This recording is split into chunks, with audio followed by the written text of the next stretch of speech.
This conference will now be recorded.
All right, so we'll go ahead and get started. Just kind of starting off with the revenues, total revenues versus the expenditures. So we've increased a couple of the lines in the revenues. To balance the budget, we've included a slight increase in the taxes from 21.25 cents per $100 evaluation to 23.44 cents per $100 evaluation, which generated an additional $140,355. Went up a little bit on the motor vehicle special taxes, ABC profit distribution. That's something that's been exceptionally high the last year, and hopefully that continues. Well, I guess it's a good thing. So, but I know we just got another ABC distribution last week, so that's much higher than we had anticipated. We had budgeted 100,000 in this current fiscal year, and we've actually gotten in $177,406. So we're about $77,406 in additional revenue for ABC profit. So we've gone up a little bit on that estimate for the upcoming fiscal year, gone up to that 143,511.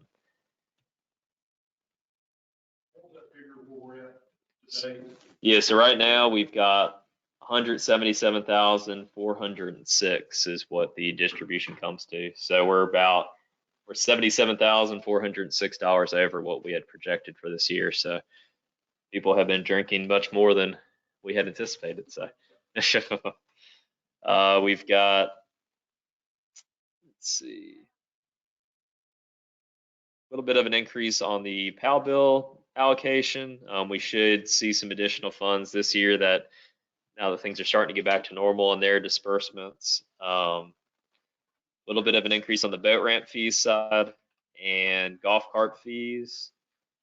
And also on the rental income, that rental income is assuming that we're able to get the former Chalk and Gibbs building rented out. We have that on the agenda for the regular meeting this evening. So if we're able to do that, we've increased that rent amount, and that would allow us to generate a little bit of additional revenue to the tune of around $5,680 of additional revenue for the next fiscal year. Let's see.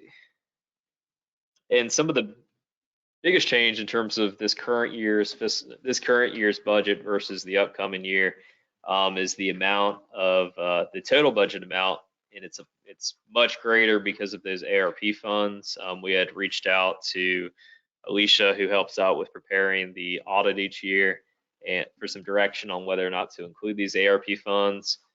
So we have included that $302,609. That's the second disbursement that we anticipate getting from the American Rescue Plan. So that's included in the budget as a revenue. We also have it included as an expenditure side, and obviously that'd be to be determined based on what direction we receive from the board on that. And then also we have the remaining $337,300 from the Cape Carteret Trail grant that we received from the legislator from Session Law 2021-180. And then we've got the ARP funds, the second disbursement of that. So just site correct. So 302,609 is what we have left from ARP right now in this fiscal year. And then we'll get that second disbursement, which will be 328,418, and that'll bring us to our total amount. And so that brings the total budget for the revenues $2,974,434. And then running through each of the departments, that's also balanced at that $2,974,434. And biggest increase would be in the governing board. That's where we put these American Rescue Plan funds just as a placeholder, and then those can be determined by the board in the next fiscal year in terms of how those are to be spent.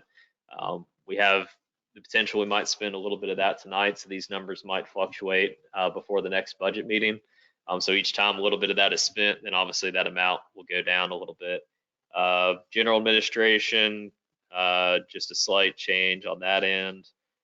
Parks and Rec staying about the same, a little bit of a decrease on the planning and inspection side, a little bit of an increase on public works, PAL bill, a slight decrease on that, and then public grounds, utilities, and buildings showing that those funds from the Cape Carteret Trail project from that state allocation that's included in that particular department. And then looking at environmental and emergency prep, there's a slight increase on that. That's reflecting the CPI increase for GFL for our trash service. And then we have the increase on the police department side. That's including those 3 additional vehicles through the enterprise fleet management system, as well as those pay increases that we talked about previously. So I can run through each of the departments if you guys would like to do that. And then if we want to go through line by line, or if there's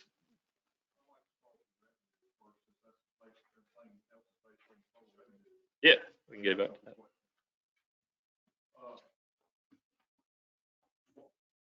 In the past, 1 cent tax increase equaled about $40-some thousand. What are you saying it equals, Zach? So it's coming out to $41,451.64. 41,000. Okay. And my only other question is in the ABC profit.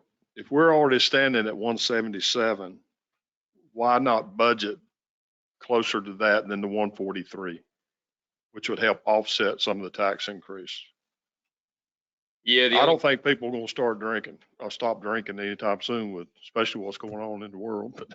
Yeah, and I think when we put this together, that was prior to when we got this most recent disbursement. So might be able to go up on that a little bit. Well, a half a cent would be $20,500 would eliminate a half a cent. Mm-hmm. Here we are, Yeah. facing a tax increase that nobody wants in an inflationary period. I mean, every dime counts. I personally would like to see that ABC distribution raised, especially since looks like we're going to bust about 180,000 or so, maybe. Is that the final disbursement of this year? Well, that's what I asked you for a while ago. Okay. more because people were staying home, and that was our concern. The first quarter, we got 41,000, the second quarter, we got 40,000. Third quarter, we got 47, the next one we got 54, and this last one, when everybody was back to work, it was only 33,000. Okay, So what we're finding is that people are coming back to work, and they're not sitting at home, we're not getting as much. And that's, Commissioner Martin and Commissioner Morgan asked me where we're at here today. I do have this. Would you like me to go make a copy for each one of them, Zach, that I made earlier? This does show, that's what you're looking at. Yeah, I mean, yeah, that helps tremendously what we need. But Zach, I'll still say that people are not gonna stop drinking. I mean, it's a seasonal thing, probably. I don't drink liquor, but I would think only serious liquor drinkers drink liquor in the summertime. Now that people are full time back to work, it has gone down some, not a lot, but it has gone down some as opposed to what we've got 177 now. But it's also cold. I'll say, this is all I'm gonna say on the revenue, Zach. A half a cent is a half a cent is critical. We're all basing this budget on chance, whatever you want to call it. It's just my opinion anyway. That's all I got on the revenue. So last year was just 100,000 even. And then this year you're already at 177. yeah, so it jumps, because we bumped it up this last year to that 100,000. You know, that was even higher than the year before that. So, might be good to look at the last 5 years or so and kind of get an idea for what that average would be. Because if you took that 33,000 that Sandy just mentioned, I mean, that would put us at 132 if we just went off of that most recent disbursement. We're projecting at 143,511. So it would just maybe be good to look at the last 5 years and just see what that average is, because as things return to normal, there probably will be some drop off, but it might not be as significant of a drop off as what it was before, because it is a pretty significant bump. I mean, 70,000. You get some disbursements this quarter from the previous quarter? I have to see when they come in, when Sandy gets back in, but I think it's 4 quarters, and I believe it's 4 quarters, and if she's saying 33,000, that's at 132. So I would just be a little bit hesitant to go too high with it, and then we over project on that. Just as things get back to normal, I don't know if we'll see a big change or not. I would think that this is starting to get into a busy time. If it's a quarter before that, you know, that might be the case, but we'll see when she comes back in on that. Are there any other questions on the revenue side or comments on there?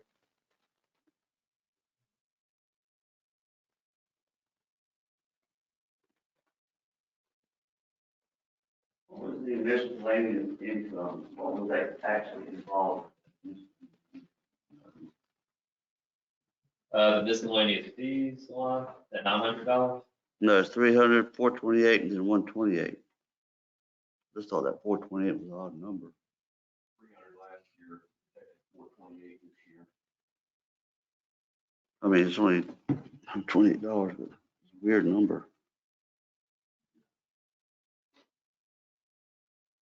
I don't know what usually goes into that line, because there's miscellaneous fees and then miscellaneous income. I'll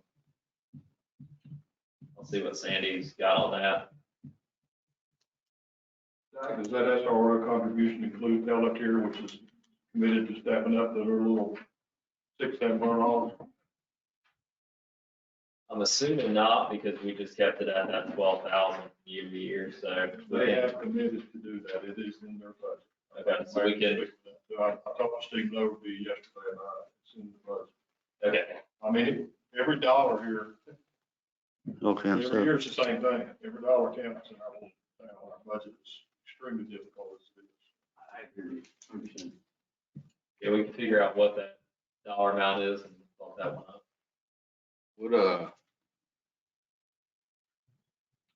Zach, what is the, walk me through the reasoning for the 23.17% increase in estimated boat ramp fees? That's based on what we've seen so far this year. So we're looking at, for the boat ramp fees, we're at $65,655. So that's, we projected for this current fiscal year, we're at 53,000 was our projection. We ended up bringing in 65,655. So it's like 123.9% of the budget. So we're about $12,655 over on that revenue. I don't think we're going to see that slow down at all. I think we're probably pretty solid on that. I think it's going to remain a popular amenity, and it's probably a safe one to bump up based off of what we're seeing this year. And Sandy, there was a question on the SRO contributions from the towns. What was Pelletier's portion? So we can go ahead and, is they committed to that?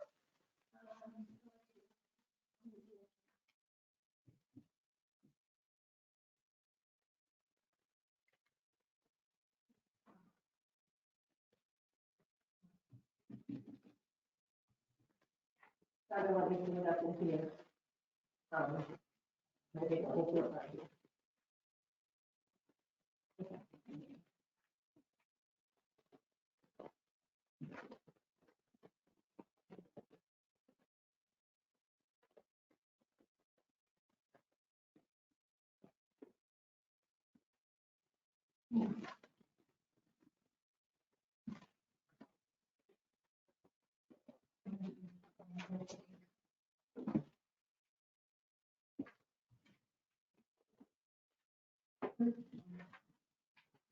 Zach, why don't you look at that? The permit inspection fees only going up $500.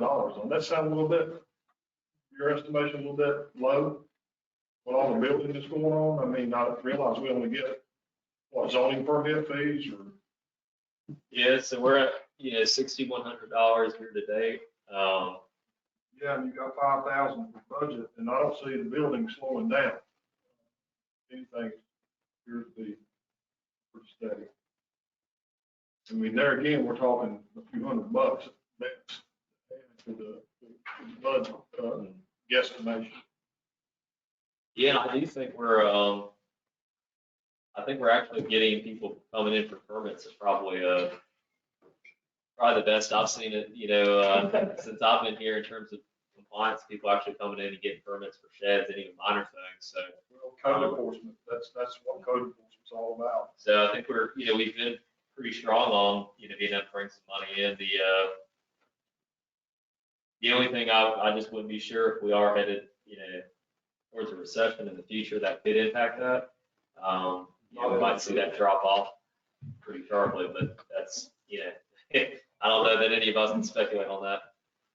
I don't see it happening, slowing down in this area with tourism, retirements and whatnot. I mean, I don't, in my opinion, I don't even, you're a realtor, you know those things. I'm saying 500, how many permits is that in the zone? The zone is what, $125 per permit? So there, No.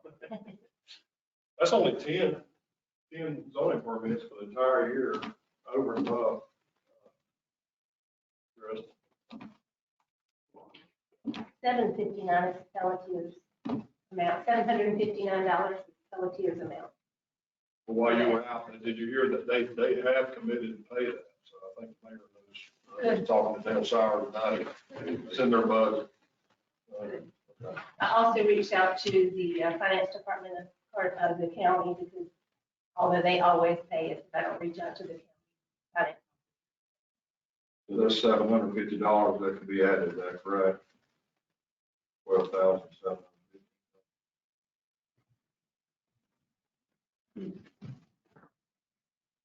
Buy some things. I mean, if the board wants to bump that number up on the permit, we can definitely do that.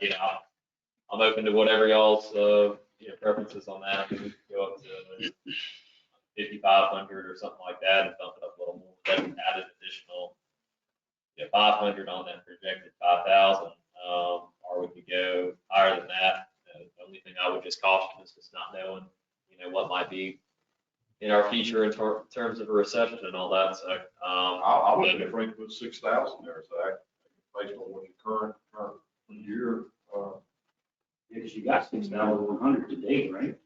yes, yeah. The board's comfortable with that, we could do that. I just, if there's consensus to do that, then Is this the highest it's been? You said this is the highest it's ever been.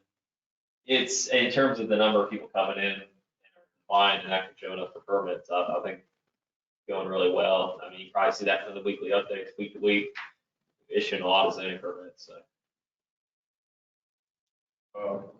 I'm good with it, everybody else is. Okay, tell you what we did last year, last fiscal year, what we collected? It doesn't matter. Yeah, what do we collect? Yeah, I'm curious.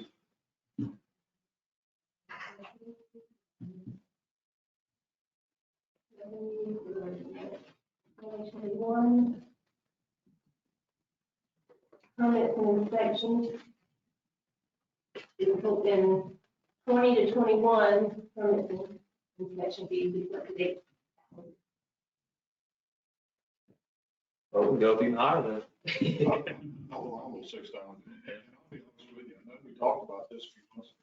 I think we did. $50 is cheap for zoning permit, honestly. That, we need to go up on those zoning permits, honestly. We should be at 100, in my opinion. What are other municipalities sort of equal size? What are they charging? I don't know, but I mean, Research. someone built a $700,000 house and not gonna miss $100. Oh, yeah. And let's face the fact, it takes time for our staff to do those things. And $100 is nothing anymore, in my opinion. If we could do that, I don't know how. Military's $50 and there's one lady in there that does it. Really? I have a friend that just did something to Cedar Point. I thought she told me it was 75.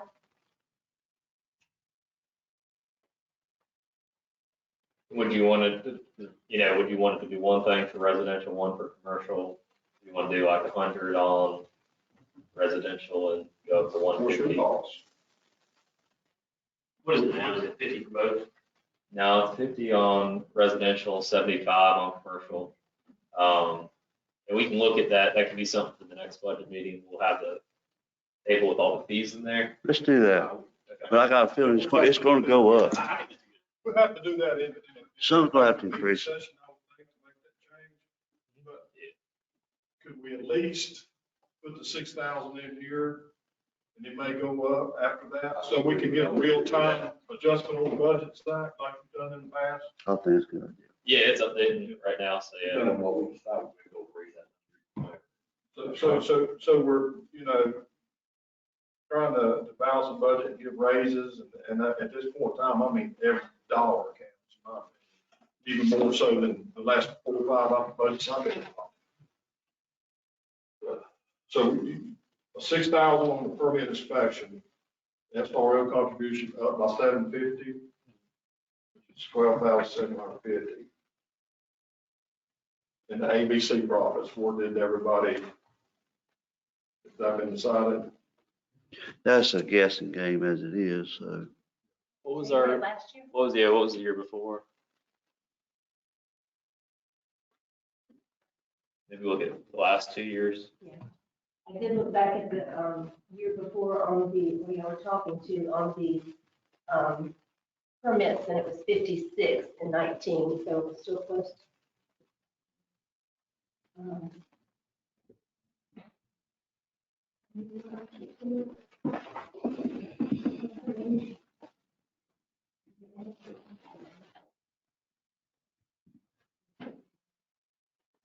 you want to know last year back?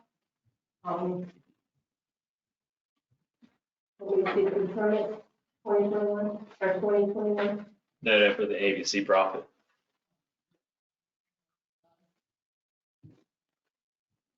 I would agree on maybe look like have we should a lot of money. You can't judge last year was compared to this next year. I think I've got 5 years on here. Actually. So one quick question while she's asking that, is the beer and wine tax proportional to the agency profit? So as agency profit goes up, beer and wine tax revenue? Last year, or the 2021 budget year, the ABC profit was 148.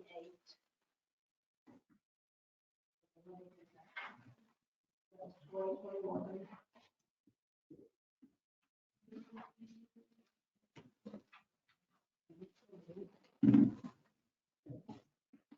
Okay, now here you go, 1920, it was 103,000. 1920. And 1920. Didn't it start like, wasn't it 20 when the, But they might have been closed too. wasn't it 2020 when the pandemic started? Sorry, 1928. So this was July 2019 through June 2020. It was 103,000. 103. Let me look back 21 years.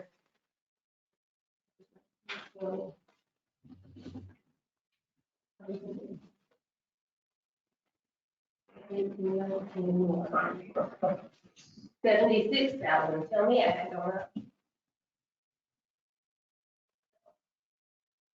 Zach, are you familiar with the formula that they use for distributing those profits?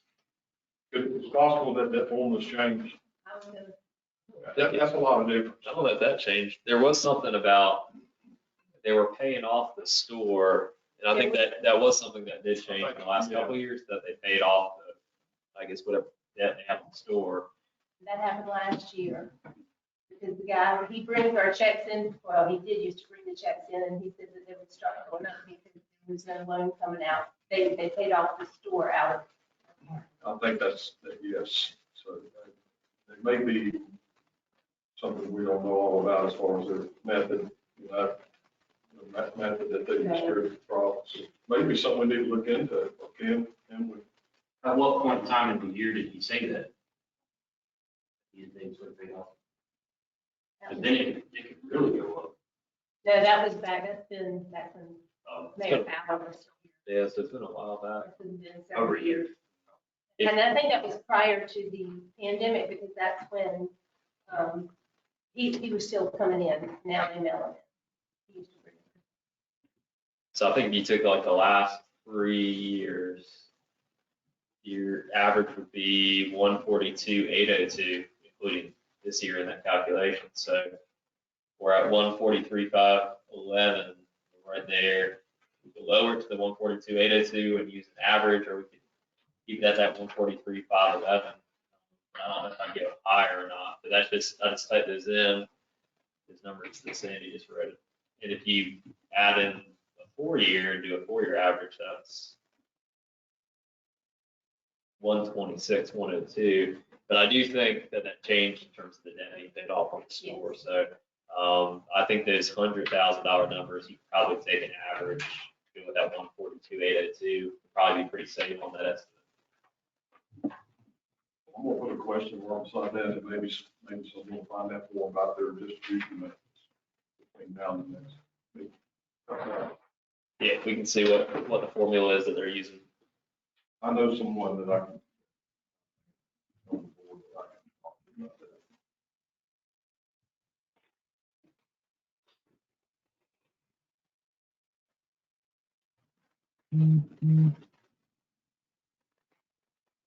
If there's no other questions on I that. have a couple. Go ahead.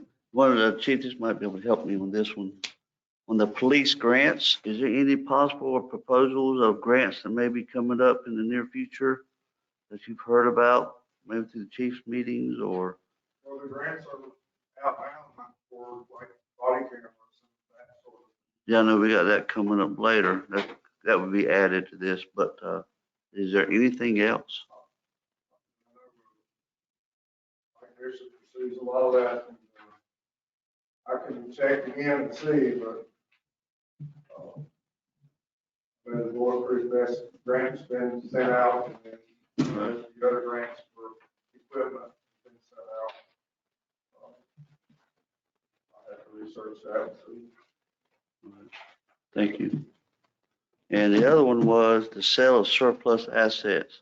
Ryan, is there anything in the public works that could be a possibility of, since we're going to use it more and in the condition it's in, that we can maybe get rid of through gov deals or? You know, I can go there and I took inventory of what we scheduled Good. out for insurance purposes. About what do you have over there that you think could be possible sold that could add to this right here?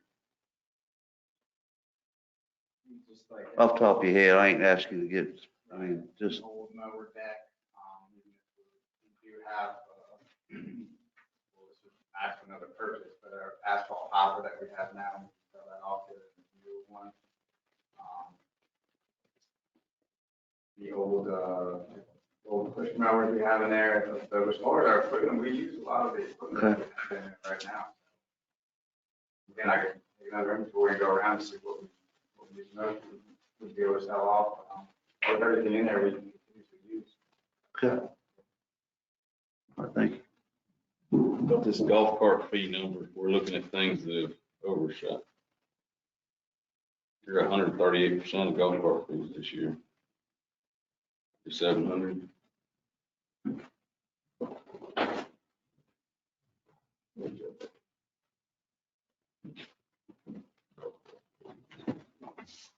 Yeah, I think we're projecting for 4,375 in the proposed budget. We could go up more on that. I mean, we've got $4,700 in revenue, and we're not getting smaller, are we? No, yeah, we can go up. You know, we usually we'll estimate a little bit below on all these things just to make sure we allow a little bit of cushion if, you know, it doesn't end up, you know. Yeah, I mean, you could always, you know, and yeah, that's the challenge, like revenues is, you know, if we over project too much on revenues, then, you know, that's not a situation we want to be in. The money doesn't go up, we could probably go up on that I'd amount. like to say that everyone's got. I agree with Charlie. 4,700 now. Why not just round it off to 5,000? what is the fee for that, Heather? If you're a brand new customer, it's $50, and then every additional unit is $25. See, that's another one. That's another one. That's $25. Can we, See, it tends to be misleading because we could have had this year a lot of new customers paying 50, and then next year they would only be paying 25. So it'd be. do we know what the number is per, as far as percentage is as new to renewal per year? Zach, you live in Emerald Isle. What's their fee for a golf cart? No, I don't have one. Can we- You got a laptop, they can look that up. Look it up. Yeah.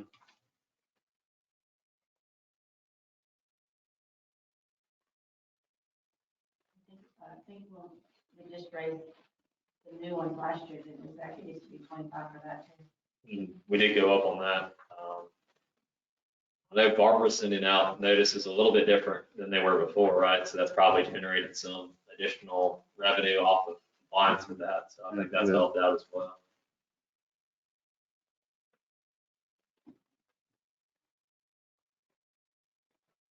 Everything's increasing in price. Everything. And as I look through here, I can go into detail, but you know, it's a good mixture of 25, 75. And if we do several a day, you don't know if that 50 is two of one or. Is there some reason that we got a different price for a new customer versus a renewal? I mean, we don't do that on the boat ramp. 55 for a new one for a 75.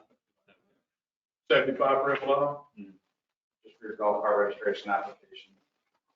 New 75, we gave 75 as well. It's renewal 75.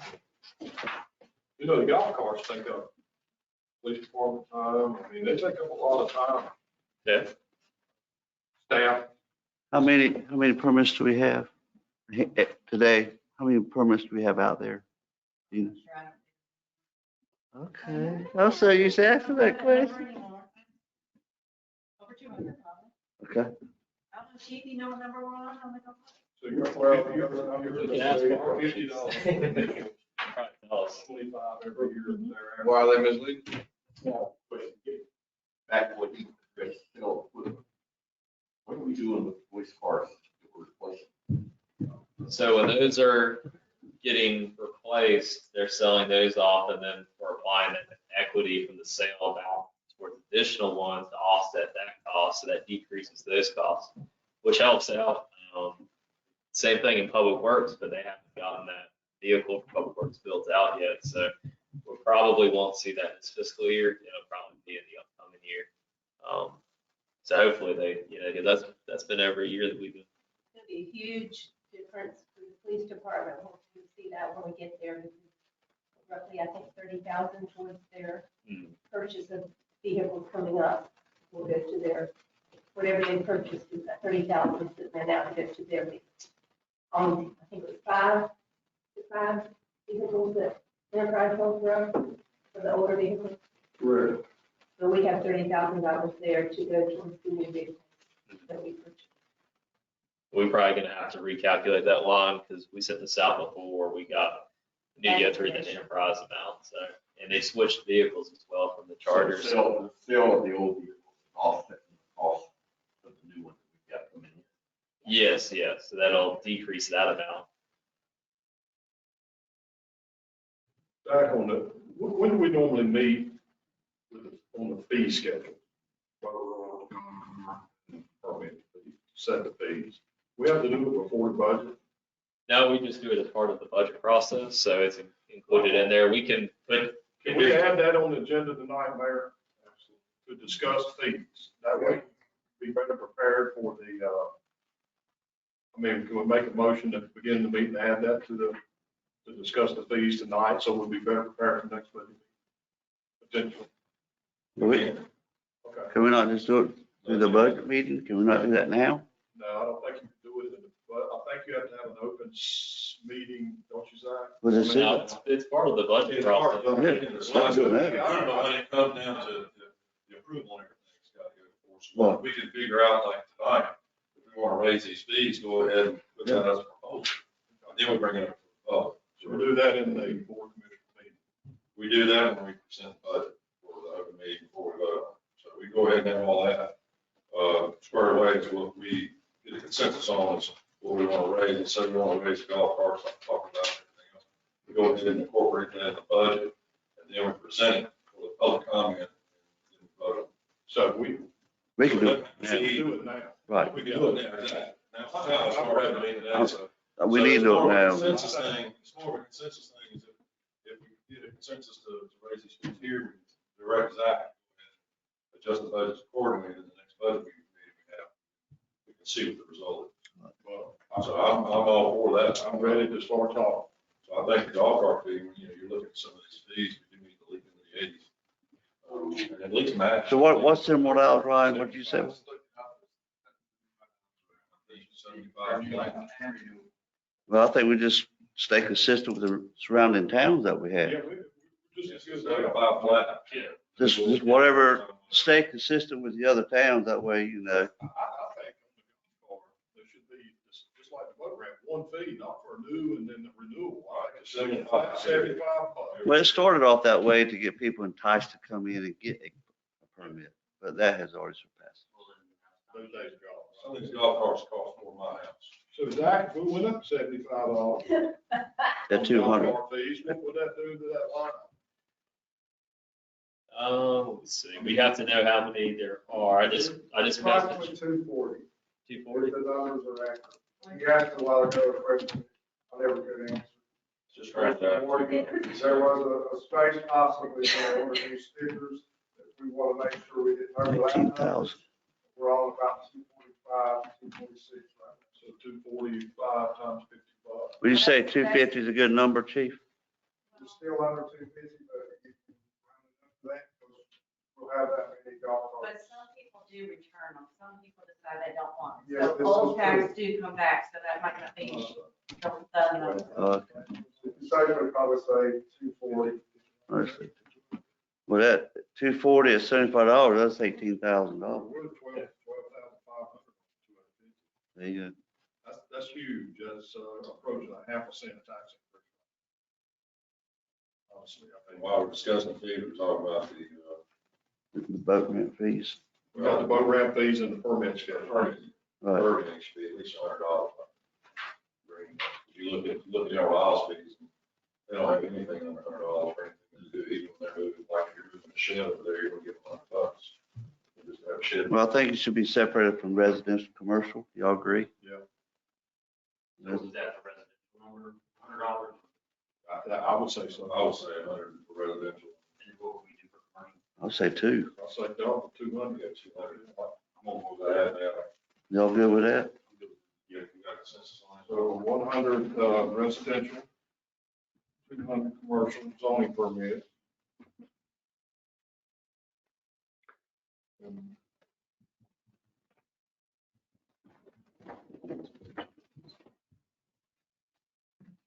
I almost really hate getting into this next topic on the boat ramp. That's, you guys have read the emails, I'm sure. Somebody else. No, it's all about, to me, all about user fees. People use something, it should be full effective. I agree. We pay $250 a year for the privilege of using the Bay Shore boat ramp. If that'll tell you anything. My take on this boat ramp is to limit it to residents only of the town and tweak the fees to maintain the same revenue. It can be done easily. Well, let's do that for this, like we just did for the golf carts. How many boat permits do we sell? It's what we get 500 stickers a year, but different areas can have different amount of stickers, and it's well confusing. Well, Zach was asked to have that information for the next meeting. I asked the last budget, the last board of commissioners meeting, I asked to have that. Did we send that out? I Oh, okay, let me see. I think Barbara got that together. Well, so what you're saying is we need to know how many residents by how many non-residents, but local. Residents can have up to 4 if they have 4 boats. I think the first one is 100, and then each one is 25 after that. Cedar Point boat, Pelletier, I think it's 250. I think the additional one is 50, and then everybody else. And they each one of those areas can only have 2 boats. So are you saying to get rid of What I would do, the larger area, or to just keep it with us? what I would do is I'd take the total revenue that we're at right now with boat ramp. That's what we want to obtain. Right. I would see how many Cedar Point, Pelletiers, and Stella outsiders. Yeah. There's a lot. Take that figure, subtract it from, we need to maintain the Back same into the revenue, yeah. even if we have to increase the user fees, as the mayor was alluding to. Look, $100. I've been told that people will be willing to pay a lot of money Yes. if it weren't fighting If it with wasn't every time crowded. Dick and Harry. Yeah, I certainly would. There's an overcrowded issue. That man is right. But one thing you will see, if you do increase the fees, you eliminate riffraff crap. That's what we did at Bay And I Shore. mean that, you separate boys from the men. Well, to me, I look at it this way, it's for our town, for our people first. And our town, our people are gonna look after it. We somebody who's coming. We don't let people park from out of town at the parks at the end of the road. I mean, I think it's time. I'm so glad that we're doing this. I mean, this is long overdue. I support that in the way that you get to it. I agree with that methodology too. I mean, that's how we got rid of our riffraff. Bay Shore. Let's talk about it. We were smart. We said, hey, we got some people that we're in there. Sure enough, we raised it 2 people. They said, It was public. Well, I shouldn't use the word, let me retract what I said. I shouldn't be using the word riffraff. And I take that back. I should not have said that word. I meant eliminate the ones that are abusing the system. That's what I'm trying to say. So if we have a $250 outside fee, you said renewal is what? It's always the same every year. So if you want to add a boat to that, what would it be? I think it's 50 if you have two boats over there. Okay, so it'd be 250 and 50, but let's make that 50, 100 for the second boat. I think we need to see the total figure first. I think the fee, whatever, for whether we're talking local or outside local, I think the fee should be per boat. I mean, Well, if I purchase for my one boat, why should it be cheaper for a second boat? That's still two boats. But Either way you look at it. But isn't it based on, I mean, essentially what you're doing is being able to use the ramp and park there. You can't park four boats there at the same time. I mean, I can't drive four trucks. I don't know about you. Yeah, I mean, so. Still tying up the facility, and I'm gonna compare Bayshore to this Manatee, which I've never lost a Manatee, but that said, a lot of families have 2, 3, 4 boats, and a lot of times they'll put all those boats, and they have 3, 4 jet skis. I'm with Don. Okay. They use the facility, maybe 2 boats in the same family, same day, same time. You know, I have seen that now that I think about that. That does work. I think Don got a valid point Yeah, there. I do think. This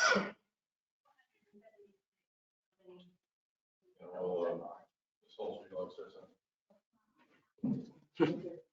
I had occasion to ask a gentleman, what, because I didn't really know. I said, what do the good people of Pelletier pay for boat ramp pay? And he said, oh, I use my mother's address in Cape Carteret, so I do it. Yeah. So I'm really suggesting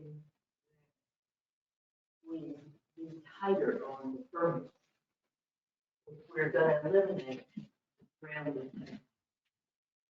We required proof of registration cards when we, in Bayshore, we don't have that problem, so. I understand, I'm just bringing this to your attention because he came right out and told me that they used his mother's address. That's right, and it does say on the application, if your mother or father live here, your parents live here, that is a benefit that you get. The child does get to use it. You might want to change that. I think that needs to be changed. I didn't realize that was in there.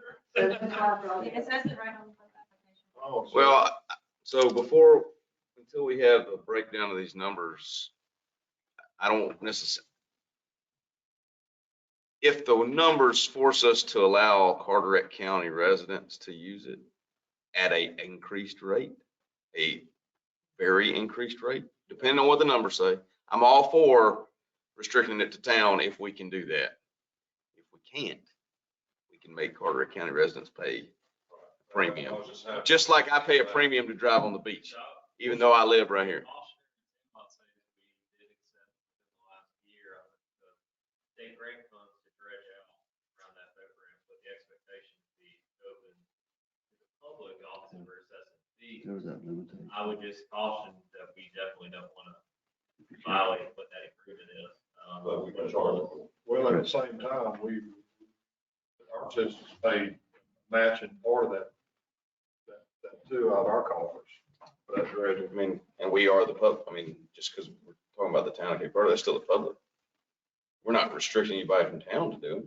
Can we just get a number where we're at now and the outside total revenue from outside of Cape Carteret, those figures, that's only, So 476 is going to take a while to find out who's okay.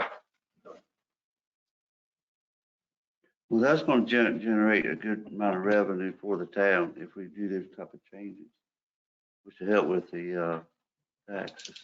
Well, Jeff, if we go to 250 on your, 250 permits, $50 extra on golf carts, 250 permits, that's $12,500. That is huge, huge revenue. An additional. For our land, additional. Barbara says there was 144 on the golf carts, 144 of those. 75, 1,800.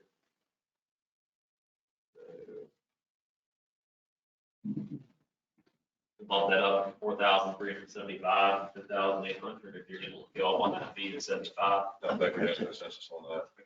So we're on, Zach, what's that fee for the budget purposes? Golf cart fees would be what? 75. Yeah, increase to 75. 7,500 total? Then $75. I mean, what? Go all the money. 10,800. 10,800 versus the 4,375. Yes, that's right. $10,800. I'm trying to, Roughly 6,000. $6,000. Well, yeah, because the permits were lower. She's gonna print off a copy of the fee schedule and bring it in, just so we can look through that. For the sake of time, I don't know if we want to go through and start on the departments while she's making this copy. Yeah, go ahead and do that. Okay. And when she comes back, we'll jump back there.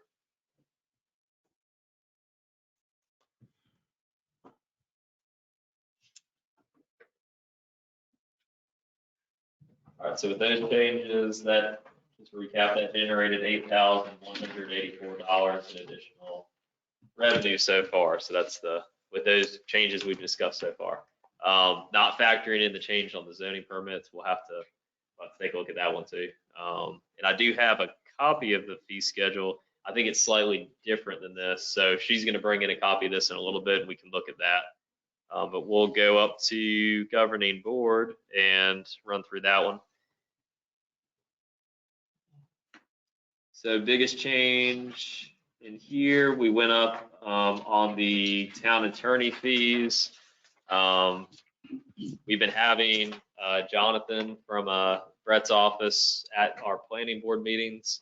If there's an item on the agenda for the planning board to consider, which I think is a worthwhile endeavor for us to be doing that, just so that we can ensure that everything is staying in the right direction. So that's factoring in that increase. We're only, if there's something, if it's just discussion that's taking place, we don't have him at those meetings like he wasn't at this last one. But if there's items or action items to be considered, we are asking that he's in attendance just to weigh in and provide. He was at the last planning board. Not the one last week, but the one before that he was. Oh, yeah, yeah. Yes, yeah. What's So- the charge for attendance? I think it's the same as what Brett's is. Which is that one? It is. It's the same.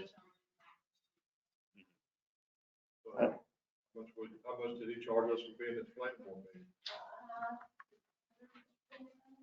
How much? The 175 or is it 150? Oh, I said 600. Yeah. Per hour, like just 100 something bucks. That's not bad when you look at it per hour. Yeah. Well, it's per hour. Because I thought you said 600. So I'm like, Once, I think it's 150 or 175 and then. Yeah. 175 per hour. Not So per, by the time he leaves there. so you're still talking close to 400 something. yeah, Jackson. Is it, Zach, do you think this is really necessary for a planning board meeting? I think when there's action items on the agenda, I think it's beneficial to have, because there are a lot of legal questions that are raised by the planning board. Could it be a pick and choose on calling him in to do certain meetings at every meeting? Yeah, that's what Well, we're that's what currently it doing. does. Yeah. Oh, okay. If we I look at missed the that. agenda, if it's something that we think it might be a Okay, I'm sorry. question. I missed that. And he's been very, very helpful. Thank you. I'm sorry. What, Yeah, attorney fees are a lot cheaper than lawsuits, right? Oh yeah, yeah. You spend the money up front, not have to worry about something on the tail end. Went up on the potential auditor fees. We're going to be putting out. fancier paper. I mean, that's a big jump to do the same job. What's that? $10,000 from this year to audit for next year? Yeah, so we've got an RFP out right now for either a new auditor or the same. We've got an RFP out right now, so our contract's up with our current auditor, so we're going to see where those prices come in. But this audit might be a yellow book audit, or it will be a yellow book audit because of all the grant funds that have come in. So it pushes it to that level, that a higher level of scrutiny is needed. So it's going to cost us more money. What happened to the guy we used to use a couple of years? What was his name? Lee? He is no longer. Okay. He retired. I So. couldn't remember. audit we had this year, runs somewhere between 8,000 to 10,000. But, and all auditors are this way, if you get more than, and I think it's might have changed, I think it's more than 700,000 in grant money, then they have to do what's called a single audit, and we've definitely gotten that. So it's a much more detailed audit, and I think it's somewhere between 12 and 16,000 for the audit. And it may be more than that, Thank you. depending on the auditor. Let's see it. Thank you for the fine print. Let's see it.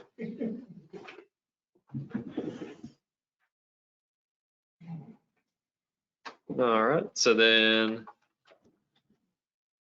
we're able to go down a little bit on the professional fees. That was in there for this current fiscal year for the land use plan and comprehensive plan. So we're able to take a little bit out there, left a little bit in there in case there's any of these engineering projects going on, to allow some flexibility for services from John Freshwater, or whether it's from John Odom for some of the surveying.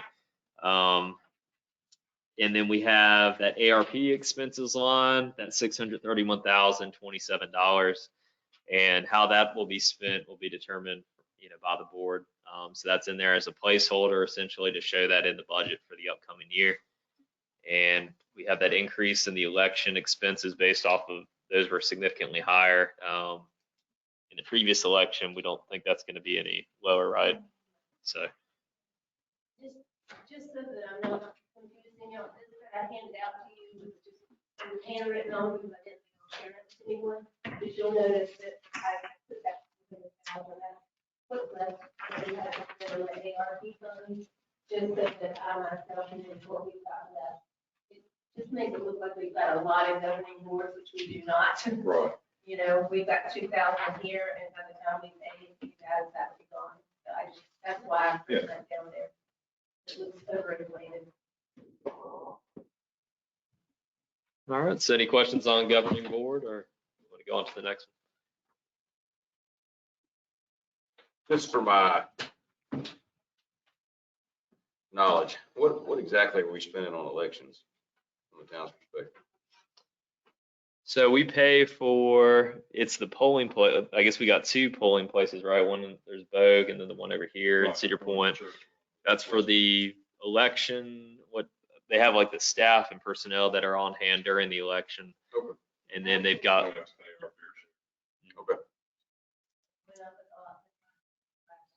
Nothing's free. Yeah, no worries. Thank you. So we're gonna get a 2.5 COLA on stipends this year. If that's the direction of the board, I'll put it on there.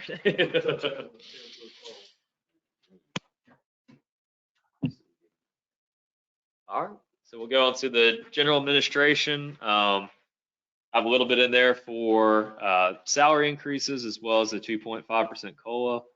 Have an increase in there for the local government employee retirement system. That rate increased to 12.1%, which is effective July 1st.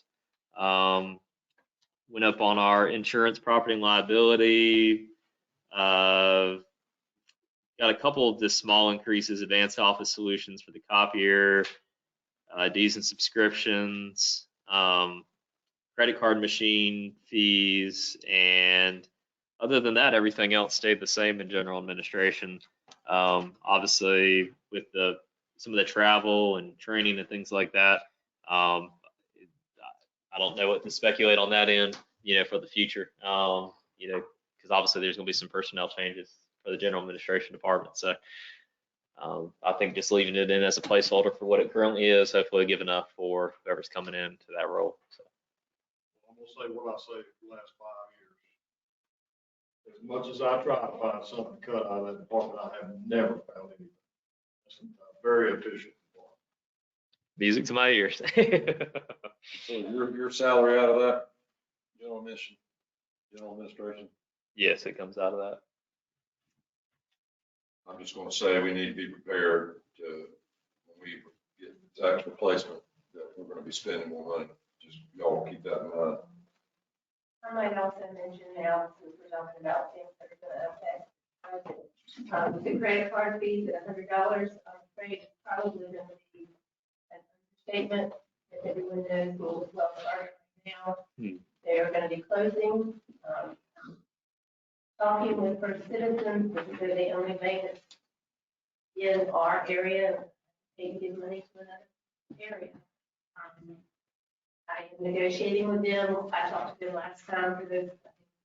They're still here, and they were much, much higher in fees and credit card fees in Wells Fargo, which is why we went with them. But they have something presented for tonight. They did not have it ready. That is going to be coming, and they do seem to be working better with me this time. So vehicle fees as was last time, and we can sort the fees. I think what we have to do. But that is something to keep in your mind, and that's going to be something we're going to have to do. We get that information. The board will, of course, give me the OJ. Yes, Ms. Holmes. Merchants have an option and that be on users' credit cards. So, you know, you can sign up and say, you use your credit card, expect to see a Percentage fee on it. on it. So, y'all I have the think we should look at that. Absolutely. We do. Yep, that's in there. Okay, all right. And something else, just, we could consider, if I'm correct, Zach, is the ARP funds. If we get to the end of this, we could use that, some of that money to get through on this budget for this year, right? We can pretty much use those funds for anything we want to.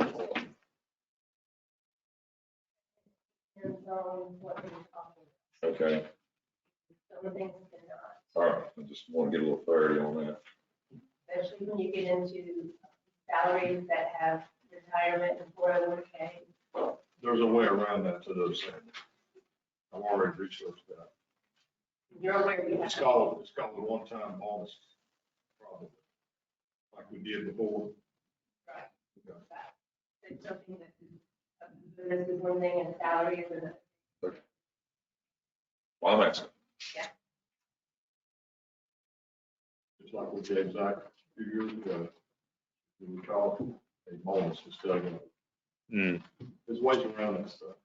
Yeah, you could probably, Even with a bonus, by law, you have to pay, like bonuses we did before, I can pay that out of ARP funds, but I am required to pay, we have to still do retirement and 401k.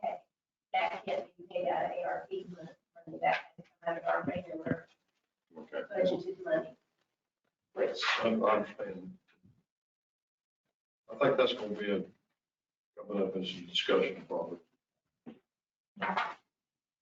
All right. all right. Go on to the Parks and Recreation Department. Can we talk about small tools, furniture, equipment, replacement of furniture? Because I'm all about getting a new chair in here. I'm just messing with y'all. But we do need some furniture in here or something. You got $300, I'll get you a chair. Okay, well, that sounds good. What Talking else? about chairs here? Yes, sir. I'm about to fall out of mine. You got $631,000 in the governing board for I've asked that 3 years for a new chair. Well, there's the money. It's 600. You can get a $630,000 chair replacement. There you go. We can buy stuff, Tablets, chairs. so we can get stuff. We can do that now. We can do that and have that ready for the next. You can do a budget amendment right now. And one more thing. We have a hard time looking behind us in the screen.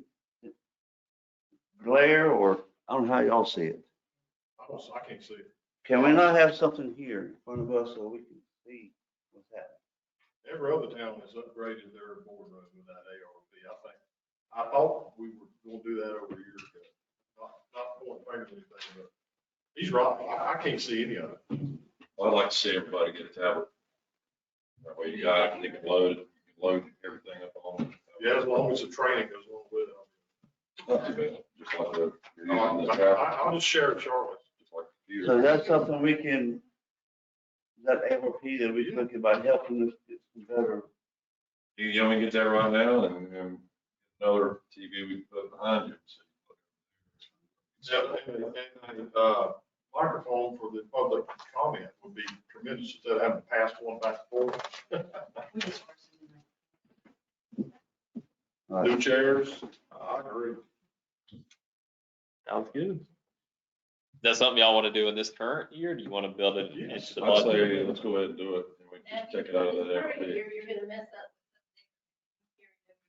Yeah, but Yeah, that's we'll not being just, showed. that's fine, we'll update it. That's not affecting the real expenditure.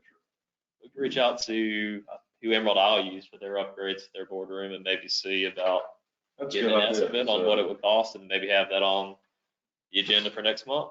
All right. Let's do that. Let's do that. And that was really, they look at that very well because that's a one time. It's Right. good and it's not something that's gonna carry on from year to year. Yeah, do that and, tablets. All right, that sounds good. We'll have that for the We're leaving this June town in the meeting. 80s. I've said that twice already. Ryan and I had all kinds of ideas for in here, so they did a good job painting it. They switched out the blinds, so we took step one on it, but like the, yeah, we were some nice new floors, maybe paint this up. Yeah. So, all right, we'll get. Make it pretty in here. Consensus. Sounds good. All right, Sig. Get it the way you want it before you leave. There you go. Going on to Parks and Recreation, put a little bit more money in there for the special events. I have a question on that. Yeah. Is that really enough money to do with everything we need to do or want to do for the citizens of this town? Because they're paying a lot of money for taxes, and what are we giving them an opportunity? Oh, I'm all for putting more I've got, in there. I have got the opposite question.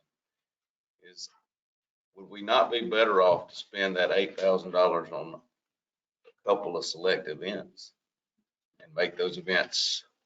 Because, I mean, I love the event. I love the events. I go to them all the time. My daughter loves to come up here. But some of them are like me and the guy and me and the mayor, or, there's not as many folks there.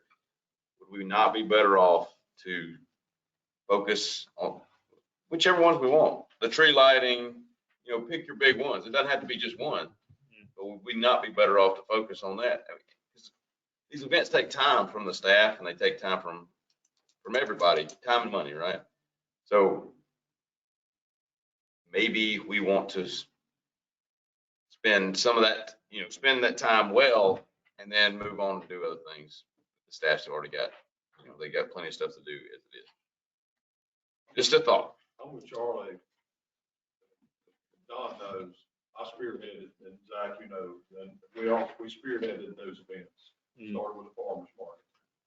It's gotten out of hand. Our staff is too many hours involved in it. I know they're willing and I'm happy for it, and I like to see it grow.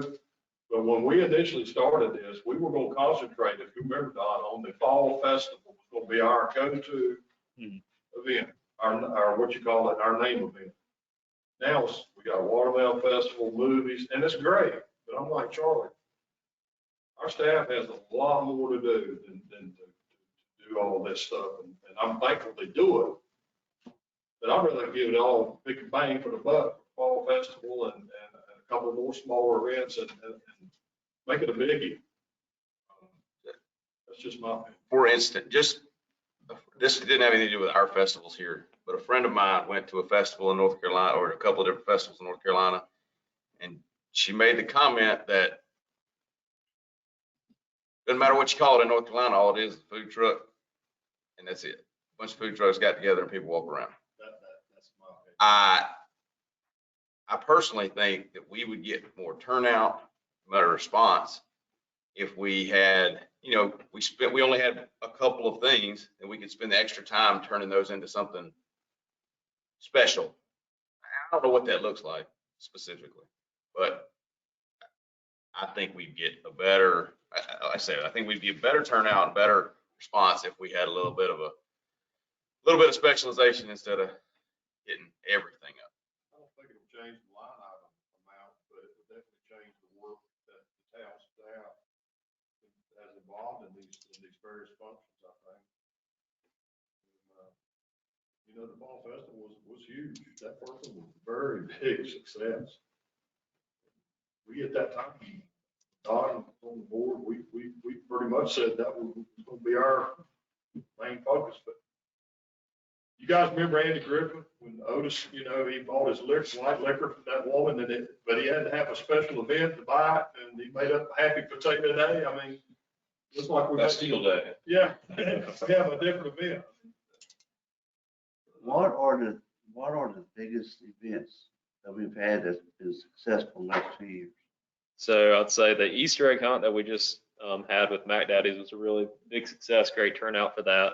Fall Festival, the Watermelon Festival, The Christmas lighting. Christmas in the Cape. Those have really been our, I'm missing any, those have been our big ones. You know, and we've had, you know, before COVID, we were getting good turnout on the summer concert series. That kind of fell off a little bit. Our movies, you know, that's hit or miss. Sometimes those can be pretty good, but it's just, you know, like y'all say, it does take a lot of staff time putting all those together. So, yeah, I'm open either way. We've charged the food trucks when they come in here. No, and the food truck radio that was a pretty good turnout for that, considering it was on a Thursday. So, If we have a Parks and Recreation Committee, like I asked you for 3 years, turn it over to them like all other towns do and eliminate the staff. I know they would graciously bow out, but I don't know if we could come up with that, but that type of committee here, volunteers, do you ever have volunteers? No, it's very hard. That's the problem. We have that with the Arts Council as well. You know, everybody talks like, well, everybody wants to party, but don't nobody want to clean. Yeah. And that's the issue. So you're still going to have staff involved. But I do think the Christmas tree, the fall and the watermelon fest would be three we should probably concentrate on because a lot of this resolved around what Zach was doing. And the next time manager we got, I mean, this is going to be a big transition year. Yeah, he's not gonna do it. So he's going to be busy trying to catch up for this first year. We may want to revisit it going forward, but let's look at that. I would Well, it appears that we could do one a quarter by saying Christmas tree lighting in the last quarter, fall festival, fall I don't festival get quarter, I'm sorry, Ms. Holt, you. Easter egg hunt in first quarter. Yeah, something that along those lines. How would that work? yeah, I mean, I think that would work fine. And make an effort to solicit for volunteers. Is that something we can do? We have done it. It's just been a matter of, and then when we get folks who come out, then they want to leave too. They want to only work for We can always an hour. we Then can they always have Matt Daddy's boys come out. That's what I wanted to bring up. Right ahead. Segue to you, man. That was humor, okay? And it was true. We did a whole lot for that. You did.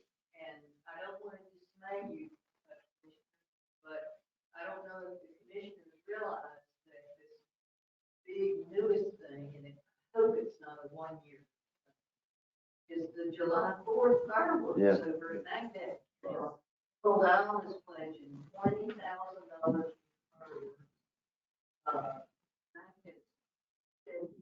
let the fireworks be shot over there. A lot of planning is going into the effort with Mac and his staff, and Emerald Isle, and various volunteers. So far, Cape Carteret continues up in.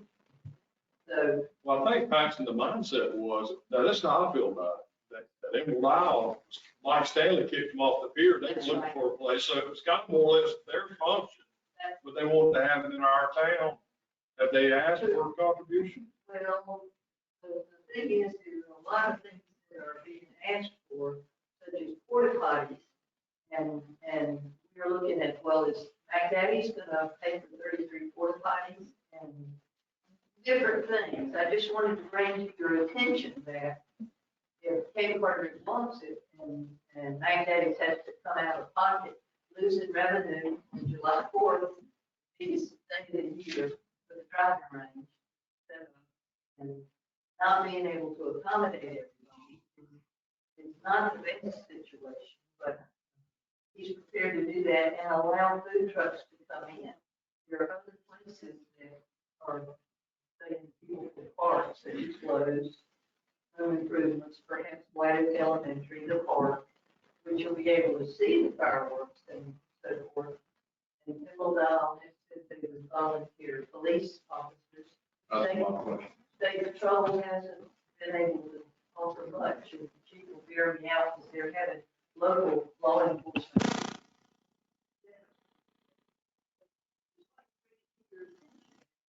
We're committed for this year, but it's in July, supposed to be wonderful. One shot deal if we have a lot of expenses. So you weren't at the last meeting, but Emerald Realty's kicking in $6,000. They're gonna pick up that platform though. But and But going forward though, like you say, you know, if that money's not coming from the island over here, I don't see us being able to. Do we have any money left in this year's special events budget? We do, it's pretty tight. Thank you. And what Cape Carteret was contributing to that was more of an in-kind contribution in terms of having our police department there, public works cleaning up the next day, doing a sweep, make sure everything gets cleaned up nicely.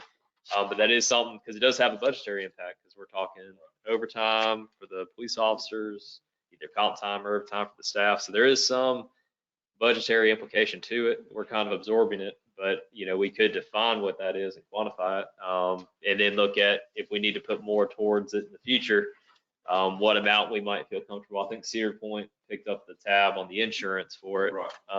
And so maybe a similar amount on our end. I think that was, is that just over $2,000, somewhere around there?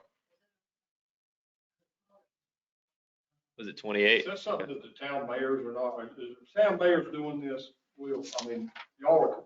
It's all the towns around here sort of trying to cooperate. But like I said, the meat of it is coming from Emerald. This was their baby. That is their baby. And like you say, we don't have a lot of money to throw at something.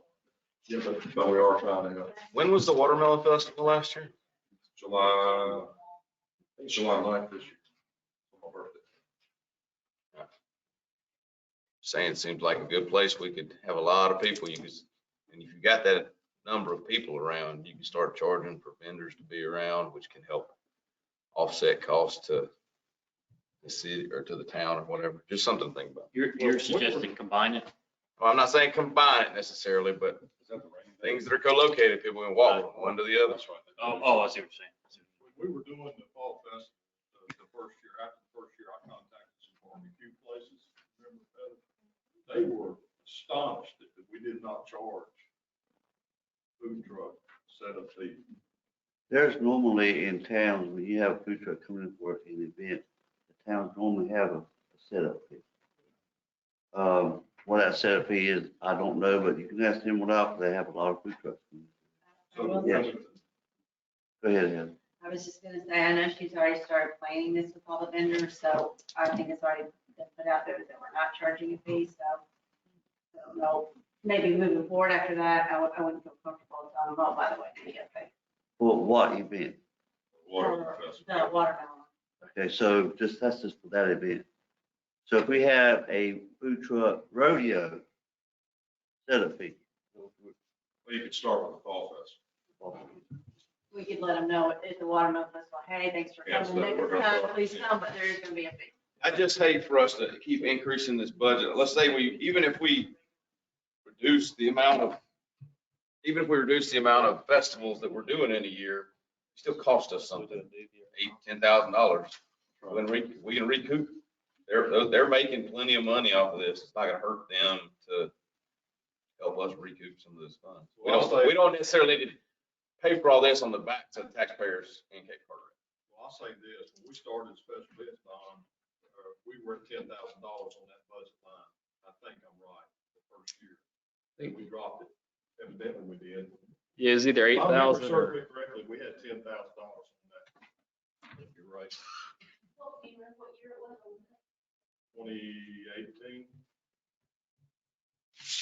I think we had the first one. Well, I had been on the board less than a year and brought the idea up. I said, well, since you're so keen on it, we'll on the computer or something.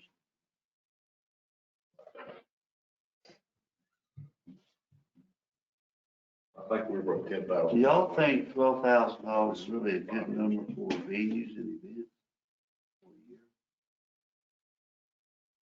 So right now, I mean, increasing it from 10 to 12? Well, I'm saying, do you think it's really enough? I mean, in my experience, on what I always, that number was a lot higher.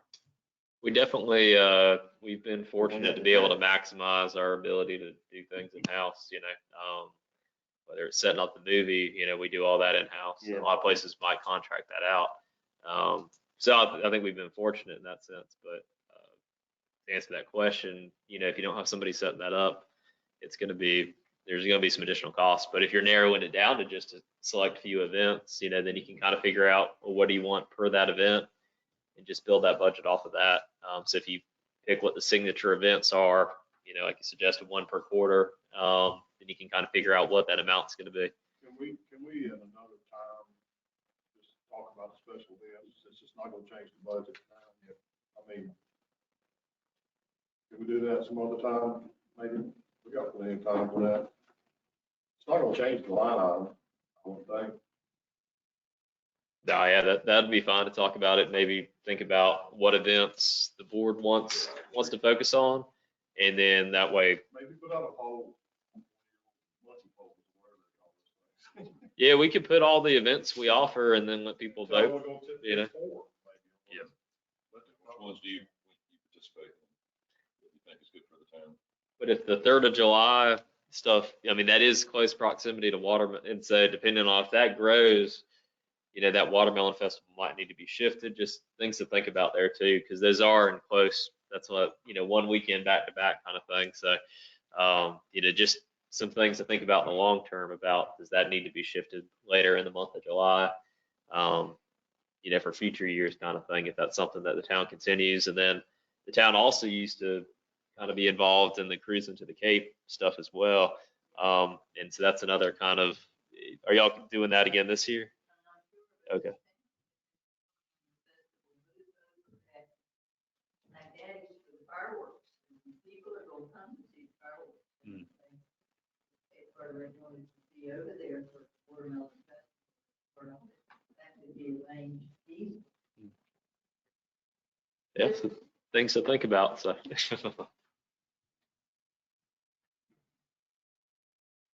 All right, so we get on Parks and Recreation. Actually, thanks for bringing that up. I had no idea about all that. Do you see any real revenue coming from the larger stuff that you did? Yeah, I don't think we'll get any revenue. I mean, if it's anything, might be more in kind, like people might buy some plants for it and stuff like that.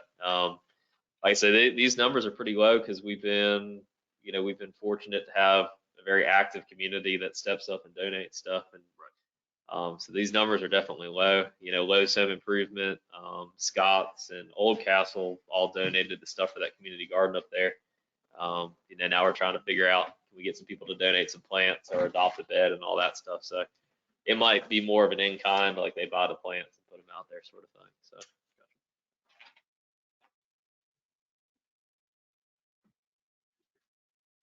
All right, planning and inspections. That one's generally, that remains the same. We took that mileage and maintenance out of there just because of the way that it's currently set up, being split between the planning and inspections department and then the public works department. And then took off that phone and internet because there's no cell phone assigned to that position. There's already one in the public works department that's assigned to the public works supervisor. And then otherwise kept everything else the same in there. So that one's generally unchanged. So my question is, why is that hybrid position still there? So when we hired another public works employee, my understanding was that money was going to help pay his salary. Yeah, so half, the direction from the board was half was going to stay in this planning and inspections department, and then the other half is essentially going to that public works employee. And Ryan is the one that's performing that task over in public works. And that's something we've kind of logistically, it's kind of a unique situation, because in theory, this amount, this $18,300 380 should be transferred over and then go towards Ryan's salary since he's performing those duties and tasks. That was because we were working within a already established budget, correct? We are about to put together a new budget, so we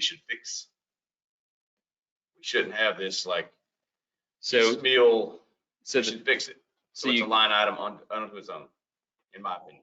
So you could shift these funds over to Public Works to account for it there. But the thing is, any fee revenue that you're generating for permits and any planning and inspections related fee by law has to go back into the planning inspections department and then go towards those services that provide or generate those fees. So that's where you need to keep this department and have some expense in there. You could lower it just to whatever that amount is that you're generating off of the permit fee revenue and then transfer the rest over to Public Works. That's why that needs to still exist. So, okay. What would that What be? you could just take out of that, where you've got the notes over there. for What I'm getting at though is that roughly we hired this new fella and there's, roughly a $30,000 expense there. There's an additional $30,000 in Public Works and we still have this hybrid. So that's $40,000. So what's the delta? Like, why is that not adding up? I'm paying part of his salary directly out of planning and inspection. Okay. Because like the way you use QuickBooks, the way I do my payroll, he's getting 55 hours out of Public Works and he's getting 25 hours out of planning and inspection for his 80-hour week. It has to come directly out of planning and inspection for whoever's doing that. And he's the physical one doing it. What'd you do before, Mike Bishop came along, that we created this hybrid position for Mike Bishop? I paid Mike And Bishop. agreed that after Mike Bishop left, the hybrid position was gone. Okay, well, hybrid position never went away. There was just nothing being charged to it. Well, it's labeled a hybrid position on our line item. Just mark through it, right? Yeah, I was gonna say, I mean, we can just change take the that language out. Take it out. And just put. That's what- But it still is semi-hybrid though, Right, because it's Ryan, still Yeah, there. just mark through it because it can name it whatever you want to name it. Okay, so it's the wording that's. Yeah, just- Not so much that we have to have that. What did you do prior to Mike Bishop? Just put split with, a work supervisor salary. right, All right, that's been They updated. use this for Mike Bishop. Now Mike Bishop's not there no more. They got a hybrid position. We just don't need that wording in there. We need to take that out. That's what set up the red flag. So take that word out. wording. Yep. Yeah, just take the That's wording right. out, and then they need to keep it that way so we keep the planning inspections. No, but I see why it's still there, because we're still, because you've got two different year budgets on here, so you're still having to reference that from what it was from last year. But going forward, we can change that. What was line item title for Mike Bishop? Planning What that inspection. $18,000 would have been 4 years ago? when Mike- That would have been part-time code enforcement officer before. So that would have been when, All right, before this guy. I was there, Don and I were here before that guy. I don't remember his name, but he didn't stay. Yeah.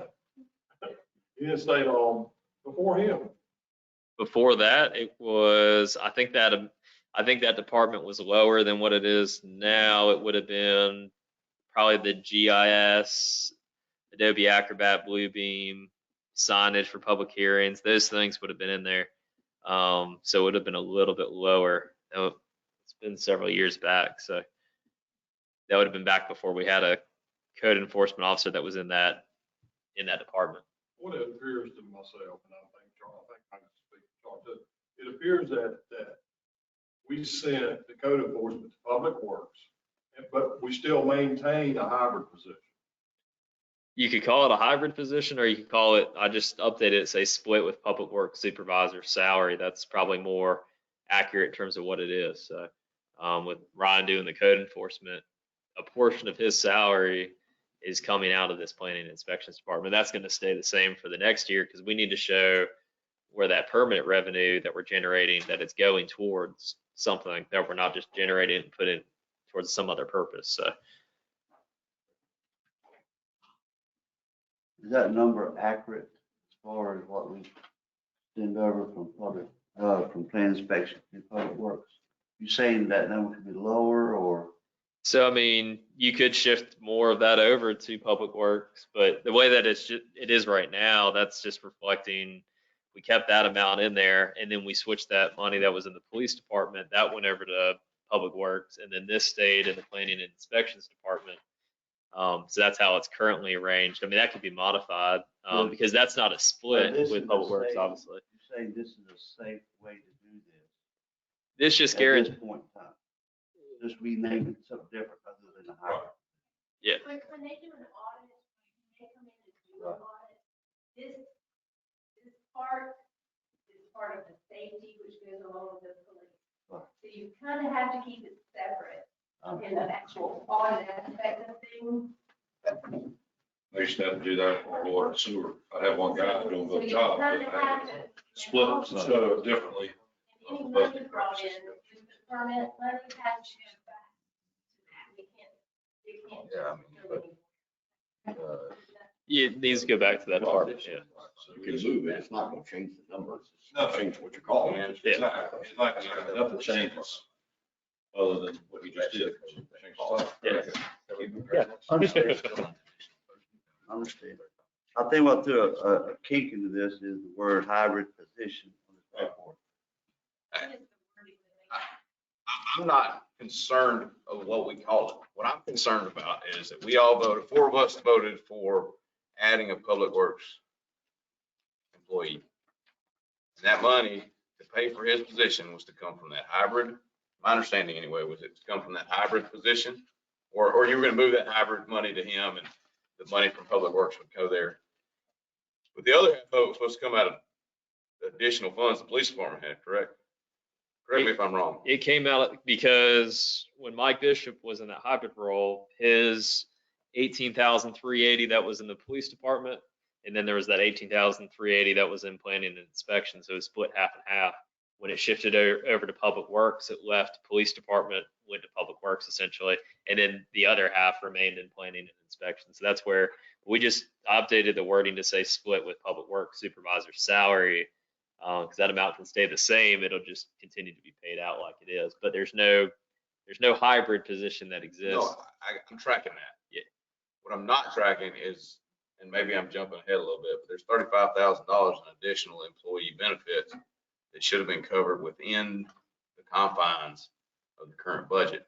So I'm curious where those are coming from. If we want to talk about that when we get to public works, that's fine. But that's where my concern is. Are you following that? You're wondering where the money came from? We had a budget when I came on the board. And 2 meetings in or 1 meeting in, we added a public works position. And that, we didn't raise the budget and we didn't add additional revenue to cover that cost. Those were from line items within the budget. The new budget now has an additional $35,000 in there. My question is why? Because within the confines of the last budget, we were covered So that's essentially for that employee. that's reflecting that 18,380 moving from police to public works. Plus, it's also showing the salary increases for those 4 positions and the 2.5% COLA. That added up is what comes to that 35. That's the difference. Is that there's that additional amount that's now in public works, and then you have the salary increases and that 2.5% COLA. That's where that's coming from. I think that $18,000 is a little high when you're only budgeting $6,000 per day. Whatever, I mean, is that what That's- makes that 18,000 on? So you could, I mean, that's where you could decrease it, but then you just need to go up more on this public works department Well, side. shouldn't our budget accurately reflect what we're doing? Because if we're not bringing in $18,000, we're trying to spend $18,000. This is a terrible way to balance the budget. Is Ryan spending half of his time on code enforcement? He's not But this isn't half of Ryan's salary either, though. 25 hours over a 2-week period. All this is a bookkeeping thing. That's all it is. Yeah. It's moving But one I from think another. maybe, But it makes his department look a lot better. if I'm understanding what you were saying, and I'm not rush, but we didn't have to come up with $30,000 dollars in this budget for this That's right. works person, because he's only working for a couple of months before we started the new budget. So we didn't have to come up with $30,000 for him in this budget. We only had to come up with enough to make sure that we had enough to cover through to June, which was a few months. And by pooling part of his salary, once he started doing the inspections from the inspection department, that freed up enough with what we already had to cover the extra person for these 2 months. Is that correct? Does that make sense to you? Yes. But now we're into a whole year, with a whole year to be covered for everyone, including still pulling 25 hours every pay period from planning inspection. Or, right.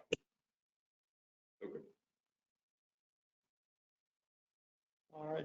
I know in the interest, we got about 20 minutes before our next meeting starts for the regular meeting. So I'll try to power through these remaining ones, then we can kind of circle around to some of these if we need to at the next meeting when we set that. Get on to the Public Works Department. Got that amount in there that reflects the salary increases like we just mentioned, and the amount for the code enforcement, 2.5% COLA. Local government employee retirement system went up on that. That's something for each of the departments. Went up a little bit on the fuel for public works vehicles. We still have that amount in there for the enterprise program because we haven't gotten the replacement vehicle yet, so that's remained in there.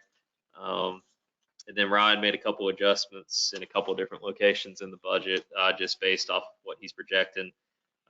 He's got a couple of notes out there off the side, but the one thing we're gonna have to kind of watch is figure out on this grant that we got for the skid steer and the inline chipper. We were hoping we were gonna get that this fiscal year. If it looks definitively like it's got to go into the next year, we just got to make sure that we've accounted for that. We might have to shift around a little bit, increase this, which is, same difference because, we were supposed to do it in this year. We're just be pushing it off till the next year. So they've been waiting on a part to show up for that skid steer that they're still waiting on. And it's, I guess, sitting out on a ship somewhere in the Pacific. So whenever it shows up, they'll be able to get that in here, and then we can send the invoices along to the state and get reimbursed for that grant. So but that's one consideration in there. And then hopefully the replacement public works dump truck shows up in the next fiscal year, so that we can go ahead and get that replaced. Once that gets done, then we can sell off the vehicle that's replacing. So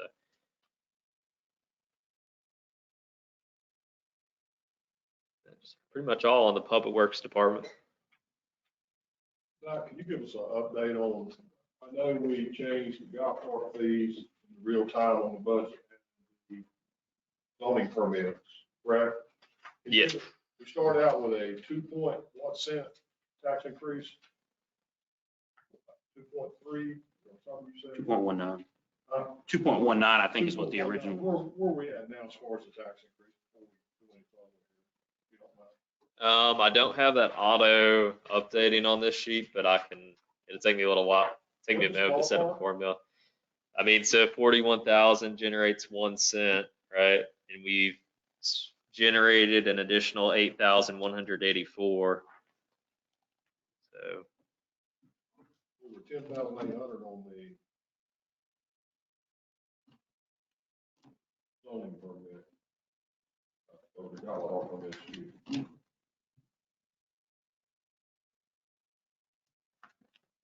We're getting ready to get our two biggest departments. That's why I was asking what we stood at.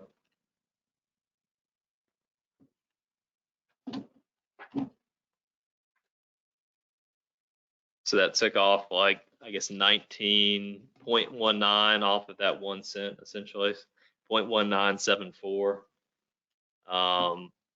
That would just be what it came off of the cents. That's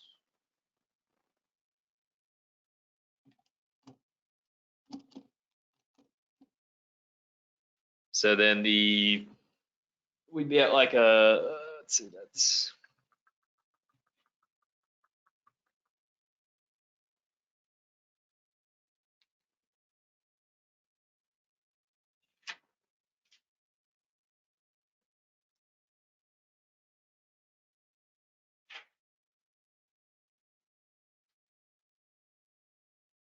so that means we'd be looking at like a 1.9926 cent increase in the taxes as opposed to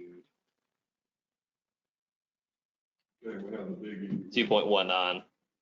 So the difference would be that 2.19 cents is what was currently in there when we started today, and then now it would be a 1.9 cent tax increase would be the difference.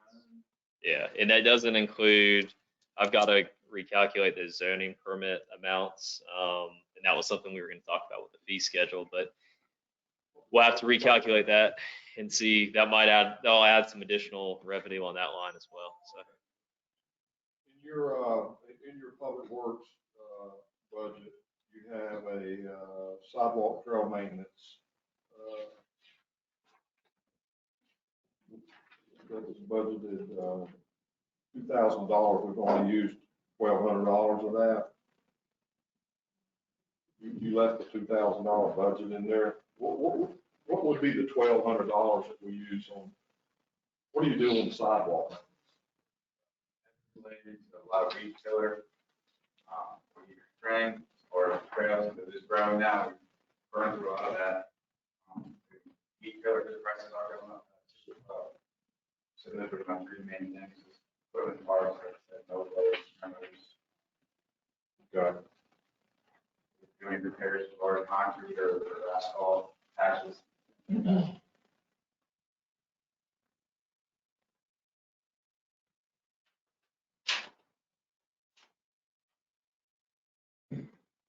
We do have a significant revenue source for sidewalk repairs in the MOTV.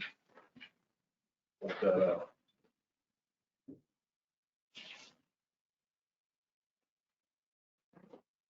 All right, so we go on to, we're good on public works, we go on to the PAL bill street maintenance. Increase that PAL bill disbursement amount by a little bit. In the past, we put a little bit more money in there for patching and everything else. So that is an area where I would say we could consider going up so that we can provide the public works department some money for tonnage for asphalt for them to do pothole repairs and all that stuff.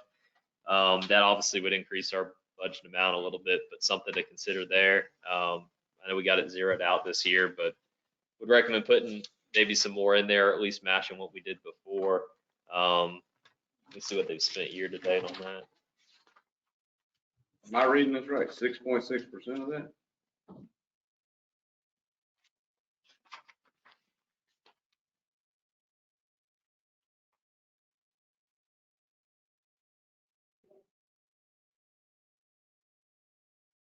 I guess my first question is, why haven't we spent that money?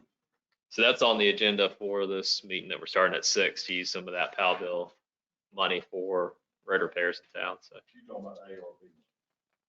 we're going to use some ARP money, our PAL bill money that we got in the current budget. So that amount will change significantly if that's approved tonight to move forward on that spring paving project.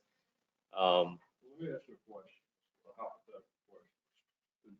On this ARP funding, if we decided we're freeing it up a little bit as we go along towards infrastructure, could we transfer some of those ARP funds over into one of these line items today? To decrease the potential tax increase offset, such as what I guess what, street maintenance, or I see you totally took out the ditching, paving, whatnot. You know, we had talked about renting that machine to clean out culverts and ditches and whatnot. Yeah, that's one area. That's probably an oversight we're probably looking at when we saw zero used so far this year. Probably overlooked that, and just, and that some of that might be lumped. That $5,904 is probably what they've spent on asphalt for patching, right? I think the confusion is that's instead of it going to that 3875, it's going to that 3870. So you could actually probably shift that $5,904.04 into 30.875, which is ditching, patching, and right-of-way maintenance, as opposed to it being in that street maintenance PAL bill. It's the same purpose though. I think you probably put it in there from an accounting perspective so that it's easy to do the PAL bill report at when that comes due. So, but yeah, we have spent that amount so far on patching and all that stuff. Can we not allocate ARP? I just talked to the CPA about this last week. I want to make sure I understood. The money is already in here. He's got it in there. It's $631,000 as ARP expenses underneath the Governing board. All I need to do, is decide what you want it for. Say you want it for street repairs. Then at that point, I would go in and do a budget amendment, one expense to the other. So I can do it from the governing board, ARP fund to 30, whatever this is, 30.870. Y'all would have to vote on it, and then it could be done that way. Wouldn't that be the wise thing to do? We're going to use it for that anyway, to go ahead and put it in this budget to eliminate a tax increase. I mean, that makes sense to do. It's already in the budget. You're saying you'd like to see it broken into whatever department it's going to, correct? And all you have to do. But it's already shown as a revenue and as an expense, so it's not gonna change. Yeah. So that's coming. We're projecting that'll be in the near future. That's how much we should get. Yeah. And that should be, what do you say, by August? I see. You see what I'm saying? It's in there, but If you take it from one and put another one, it's not really. Yeah. it's not gonna change your bottom line. I mean, we can use it for whatever we want, and it's just a matter of moving it from one expense to another expense. It's not giving you anything.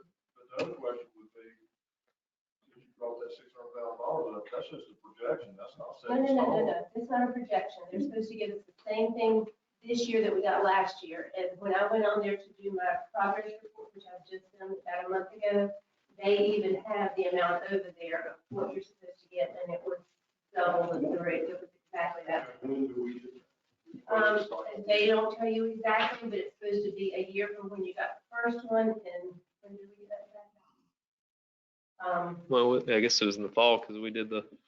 Yeah.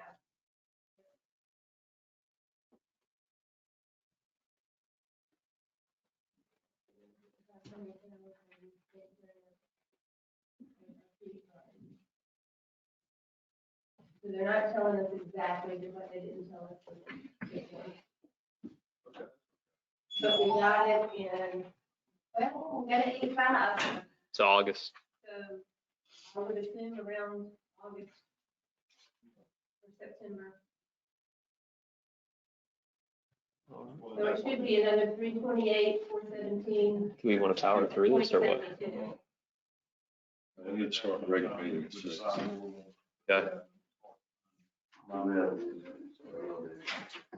So we got public grounds, utilities, and buildings to get through, and we've got police department. Public grounds, utilities, and buildings, that's just reflecting that Cape Carteret Trail project. That's reflecting the money that came in from the session law 2021-180. So nothing significant in that department. And then police department, that's where I think we got about 7 minutes for questions for Chief, if there's any questions on the items that are in here. We're probably going to have to tweak that amount for the enterprise fleet management. We wanted to make sure we had put enough in. We got to take a closer look at that number just because they're going with the police interceptor utility vehicles as opposed to the Dodge Chargers, because they've canceled all those orders on the Dodge Chargers. So that's going to affect that number a little bit. We got to go back and recalculate that and just figure out exactly what that amount's going to be. But it should be, I think, that amount or less. So that might come down a little bit on that one. Also, We also have the salary increases in there for the police department, in addition to a 2.5% COLA for the police department as well. And I know they've gone up on their fuel consumption as well, anticipating the increase in the in gas prices. So they've got an additional $7,566 that was put in there, and hopefully that'll be enough. But otherwise, that's the majority of what's in that police department budget. I'll mention environmental and emergency prep real quick, that the only increase on that side was for the CPI for GFL for our contract on that. And I'll switch gears back to the police department if y'all have any questions for the chief. Well, we got about 6 minutes. You say we can't get the DOS charges. Get a police intercept, which is a utility vehicle. That's what they're going to now. Okay. DOS charges, always sedan that's still being manufactured, but they just canceled 10,000 orders across the country. You know, how much the price difference is going to be between the SUVs versus. Well, there's a little bit more. Something like that. 6,000 per vehicle? Yeah. My question is this, do they not have any Fords available in the sedan car? No sedans are being manufactured for law enforcement now. So we entered in this leasing agreement, we can't get what we want. But we wouldn't be able to get them anyway. Police race. That's through the all viruses. That's exactly, that's the control that, it's out of our control. But I mean, like, the speed limit's only 35 miles an hour. Can we do a Honda Civic or something? I mean, yeah, we're increasing the speed of that anyway. Electric motor. I have a couple questions, Chief. On your part-time employees, how many part-time employees do you have? 3, but as I alluded to before, one never wants to work and one works sometimes. And then we have another one that occasionally works, so. What is the hourly salary? For 18 an hour. What we're paying for part-time. And I can respond to some of your suggestions, but I can also tell you the responses I got. If you would like to hear that, we don't have a lot of. Are you talking about for the part-time? Okay, we could do that too in the regular meeting, I guess. Yeah, I'll tell you, why don't we go ahead and, let's look at the schedule. That way we can have like a 2-minute break before we go into the regular meeting.